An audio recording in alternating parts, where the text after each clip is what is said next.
안녕하세요. 재밌는 것만 봄입니다. PA게임3가 끝이 나고 최근에 좀 볼 것도 없고 해서 오징어 게임 2에 대해서 한번 얘기를 해보려고 합니다. 사실 오징어 게임 2는 제가 나오자마자 재밌게 봤는데 보기 전에 평들을 보니까 별로라는 얘기가 많더라고요. 저 같은 경우에는 꽤 재밌게 봤습니다. 단순히 오징어 게임 2에 대해서 언급하는 영상은 이미 많이 있다 보니까 저는 좀 다르게 영상을 만들어 봐야겠다는 생각이 들었어요. 저는 오징어 게임 2를 보면서 장동민 씨가 생각이 많이 났습니다. 이 상황에서 갓동민이라면 어떻게 대처를 했을까? 어떤 선택을 했을까? 또 어떤 전략을 짰을까? 좀 이런 상상을 하면서 보니까 또 나름대로 오징어 게임 2가 또 다르게 보이기도 하더라고요. 왜냐면 제가 오징어 게임 2를 보는 시점이 PA게임 3를 보는 시점하고 좀 비슷했기 때문에 이렇게 묘하게 좀 겹쳐져서 보이는 게 있더라고요. 오징어 게임 2의 주인공은 성기훈, 이정재 씨죠. 성기훈의 선택과 전략을 보면서 저 상황에서 장동민이 성기훈이었다면 어땠을까 이런 생각이 들었습니다. 한마디로 오징어 게임 2를 완전히 새롭게 뒤바꿀 수 있는 그런 결과가 나오지 않았을까라는 생각이 들었는데, 성기훈 씨의 역할로 장동민 씨가 들어갔다고 하면 일단 오징어 게임에 다시 참가하는 것부터 좀 달랐을 거라고 생각을 합니다. 성기훈 같은 경우에는 다시 한번 게임에 참여를 하는데 게임에 참여하기 전에 미리 준비해 놓은 건 사실 별로 없습니다. 그냥 어쩌다 보니까 얼떨결에 참가한 느낌이 있어가지고 장동민이라면 그렇게 하지 않았을 것 같아요. 일단 참여하기 전에 이전에 게임에 참여했던 그 경험을 토대로 좀 치밀하게 전략을 짰을 거라고 생각이 듭니다.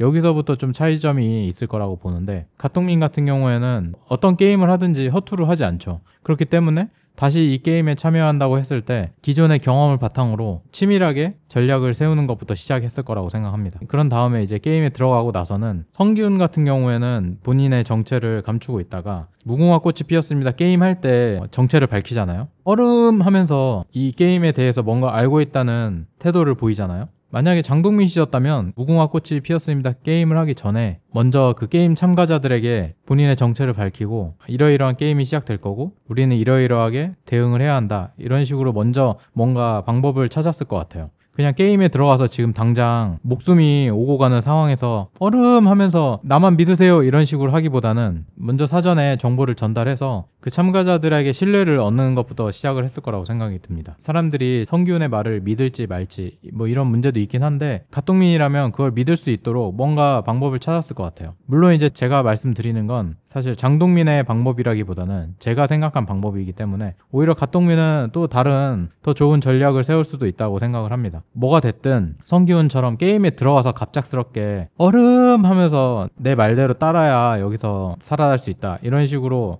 급작스럽게 대응을 하지는 않았을 거다라는 생각이 들었습니다. 그리고 이제 무궁화 꽃이 피었습니다 해서 살아남은 사람들끼리 이제 처음으로 투표를 하잖아요. 이 게임을 계속 할 것인가 아니면은 여기서 중단할 것인가. 이제 그 선택의 기로에 서는데 결국에는 한 명 차이로 이게 걸리잖아요. 상금은 좀 적겠지만 그나마 가장 많은 사람은 살리고 나갈 수 있는 어떻게 보면 마지막 기회라고 할 수 있거든요. 한 끗 차이로 결과가 갈린 건데, 성기훈 같은 경우에는 투표를 하기 전에 여러분 그러면 안 됩니다, 여기서 살아나가야죠, 이런 식으로 좀 감정에 호소하는 정도? 이게 얼마나 설득력이 있을진 모르겠지만 그 정도에만 그쳤다는 게 좀 아쉽더라고요. 근데 반대로 장동민이었다면 어땠을까 이런 생각을 해봤을 때 그냥 단순히 여러분 여기서 그만둬야 됩니다, 나가야 됩니다 이렇게 하지 않고 오히려 살기 위해서 투표를 한 사람들끼리 상의를 해서 내 상금의 일부를 이쪽으로 오는 사람에게 더 드리겠다, 이런 식으로 좀 표를 한 표 한 표 더 포섭하는 방향으로 전략을 세울 수도 있지 않았을까 이런 생각이 들더라고요. 반대편에 선 사람들이 지금 간절하게 원하는 거는 자기 목숨보다도 돈이기 때문에 그런 니즈를 좀 파악을 해서 어떤 협상 전략으로 활용할 수 있지 않을까. 그만큼 장동민이라면 그 상황에서 그냥 손 놓고 있지는 않았을 거다, 어떤 식으로든 본인만의 전략이나 필승법을 찾았을 거다, 이런 생각이 들더라고요. 만약에 PA게임 3를 보면서 장동민의 매력에 빠졌던 분들이라면 오징어 게임을 볼 때 그런 생각을 하면서 보면 또 오히려 더 재밌는 요소가 되지 않을까라는 생각이 들었습니다.